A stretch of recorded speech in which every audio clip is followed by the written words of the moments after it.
Have you ever wondered how international relationships and foreign interventions can shape the stability of a region?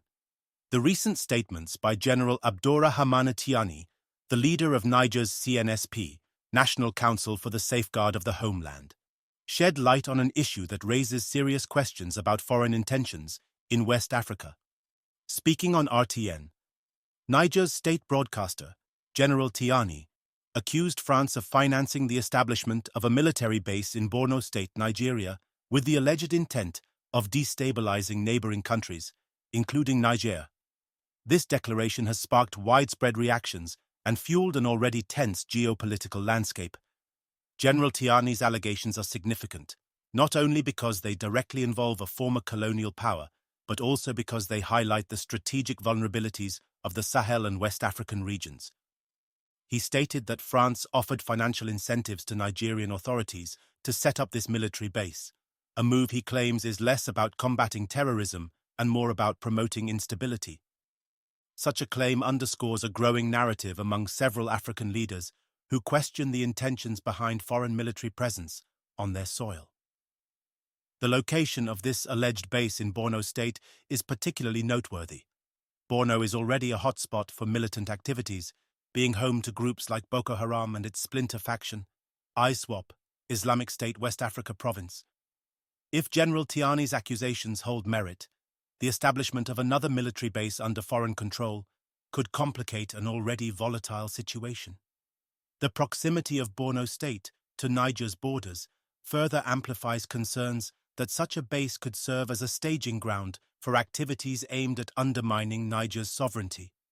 This development cannot be viewed in isolation. It's part of a broader trend where African nations are increasingly pushing back against perceived neocolonialism and foreign interference. In recent years, the Sahel has become a focal point for global powers, each vying for influence under the pretext of combating terrorism. France, in particular, has faced mounting criticism from countries like Mali, Burkina Faso, and now Niger, all of which have questioned the efficacy and intentions of French military operations in the region. General Tiani's allegations align with a broader skepticism about France's role in West Africa. Many see the French presence as a double-edged sword. While it's framed as a counter-terrorism effort, critics argue that it perpetuates dependency and undermines the autonomy of local governments. In Niger, these sentiments have only grown stronger since the military takeover led by General Tiani, who ousted former President Mohamed Bazoum in July 2023. The coup was partially justified on the grounds that the previous administration's close ties with France were not serving the national interest. At the core of these accusations is a fundamental question. What does France's involvement in West Africa truly aim to achieve? Is it genuinely about stabilizing the region and combating terrorism?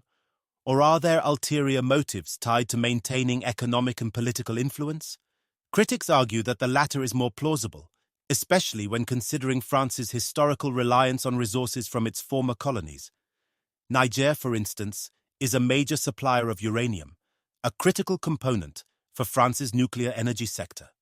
The implications of General Tiani's claims are far-reaching. For one, they could further strain relations between Niger and Nigeria.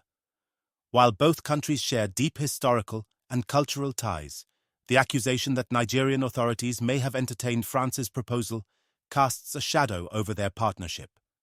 Nigerian President Bola Ahmed Tinubu, who also serves as the chair of ECOWAS, Economic Community of West African States, has already been at odds with Niger's military junta over the coup. ECOWAS's stance against military takeovers has led to tensions, with the regional bloc imposing sanctions and threatening military intervention. If the allegations are proven true, it raises questions about Nigeria's role in the region's stability. Could Nigeria's involvement in such a project, if substantiated, signal a shift in its foreign policy priorities? Or is it a calculated move to balance domestic security concerns with broader geopolitical strategies? These are questions that will likely dominate discussions among policymakers and analysts in the coming months. Meanwhile, the broader Sahel region continues to grapple with challenges that make it vulnerable to external manipulation. From poverty and weak governance to the proliferation of armed groups, the region is a powder keg waiting to explode. Foreign powers, whether from the West, the Middle East, or Asia, often exploit these vulnerabilities to further their strategic interests. General Tiani's remarks serve as a stark reminder of how these dynamics play out on the ground. For the people of Niger, the allegations against France only add to their frustrations.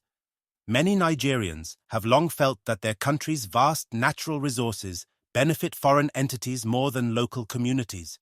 The uranium mines in Arlit and Akokan, for example, are often cited as symbols of this exploitation.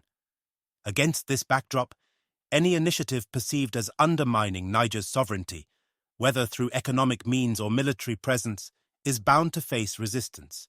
General Tiani's accusations also come at a time when regional alliances are shifting. Niger has strengthened ties with countries like Russia and China, seeking alternative partners to counterbalance Western influence. The presence of Wagner Group mercenaries in Mali and Burkina Faso has already signaled a pivot away from traditional allies like France. Could Niger's leadership be signaling a similar realignment? And if so, how will this affect the broader geopolitical balance in West Africa? In the midst of these developments, it's essential to consider the role of the African Union, AU, and ECOWAS in navigating this complex landscape. Both organizations have been vocal about promoting stability and opposing unconstitutional changes of government. However, their responses often reflect a delicate balancing act between respecting sovereignty and addressing security concerns. General Tiani's claims will undoubtedly test their ability to mediate conflicts and foster unity among member states. As the story unfolds, one thing is clear. The Sahel and West Africa are at a crossroads. The decisions made by leaders in the coming months will shape the region's trajectory for years to come. Will they prioritize self-reliance and regional cooperation, or will external influences continue to dictate their fate? For General Tiani and the people of Niger, the stakes could not be higher. In the middle of this geopolitical drama, let us pause and reflect on the power dynamics at play. What does this mean for the ordinary citizens of Niger and neighboring countries? How do these high-level maneuvers affect their daily lives, their security, and their aspirations for a better future? These are the questions that deserve more attention as we navigate the complexities of international relations. If you found this analysis thought-provoking, don't forget to like, comment, and subscribe to our channel. Your engagement helps us bring you more in-depth coverage of critical issues shaping our world. Let's keep the conversation going and explore these topics together. In conclusion, General Tiani's allegations against France serve as a wake-up call for all stakeholders in the Sahel. Whether these claims are substantiated or not, they highlight the urgent need for greater transparency and accountability in international relations. The people of West Africa deserve leadership that prioritizes their interests over external agendas. As we watch these events unfold, let us remain vigilant and committed to advocating for a fairer, more just global order.